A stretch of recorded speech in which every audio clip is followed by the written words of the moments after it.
ଆଜି ବିଶ୍ୱ ତମାଖୁ ବର୍ଜନ ଦିବସ। ଏହି ଅବସରରେ ମୋ କବିତା।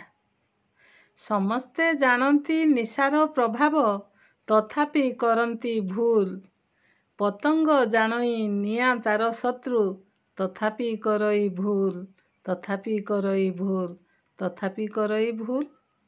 ତମାଖୁ, ଗୁଟକା, ସିଗାରେଟ ଅବା ଧୂମପାନ ଯିଏ ନିଏ, ବ୍ରହ୍ମା ଆସିଲେ ବି ବଞ୍ଚେଇ ପାରିବେନି।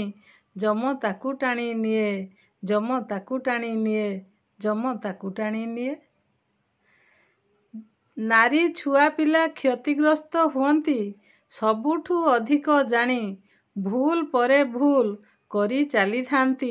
ଶିବ ମହାତ୍ମାଙ୍କୁ ଭଣି, ଶିବ ମହାତ୍ମାଙ୍କୁ ଭଣି, ଶିବ ମହାତ୍ମାଙ୍କୁ ଭଣି। ଗର୍ଭବତୀ ହେବା କଷ୍ଟ ହୋଇପଡ଼େ, ବନ୍ଧ୍ୟା ଜୀବନ ବିତାନ୍ତି, ତଥାପି ଭୁଲକୁ ଦୋହରାଇ ପୁଣି ଭୁଲ ପରେ ଭୁଲ କରନ୍ତି, ଭୁଲ ପରେ ଭୁଲ କରନ୍ତି, ଭୁଲ ପରେ ଭୁଲ କରନ୍ତି।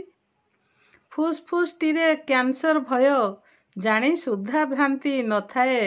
ଗୁଟକା ଖାଇଲେ ପାଟିରେ କ୍ୟାନ୍ସର, ସମସ୍ତଙ୍କୁ ଜଣାଥାଏ, ସମସ୍ତଙ୍କୁ ଜଣାଥାଏ, ସମସ୍ତଙ୍କୁ ଜଣାଥାଏ। ବିଶ୍ୱ ସ୍ୱାସ୍ଥ୍ୟ ସଂଗଠନକୁ ସମ୍ମାନ, ତାଙ୍କ ପ୍ରୟାସକୁ ମାନି।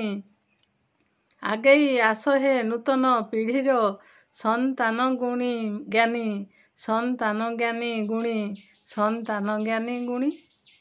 ବିଶ୍ୱରୁ ନିଶାର ମୂଳୋତ୍ପାଟନକୁ ସହଯୋଗ ହାତ ବଢ଼ାଅ, ନିଶା ନିବାରଣ କର ହେ ତାରଣ। ଧରା ହେଉ ନିଶା ଶୂନ୍ୟ, ଧରା ହେଉ ନିଶା ଶୂନ୍ୟ, ଧରା ହେଉ ନିଶା ଶୂନ୍ୟ। ମେ ମାସ 1 ପାଳିବା ବିଶ୍ୱ ତମାଖୁ ବର୍ଜନ ଦିବସ।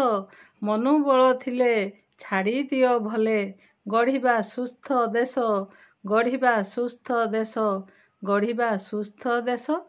ଗଢ଼ିବା ସୁନ୍ଦର ଦେଶ, ଗଢ଼ିବା ସୁନ୍ଦର ଦେଶ, ଗଢ଼ିବା ସୁନ୍ଦର ଦେଶ। ଧନ୍ୟବାଦ।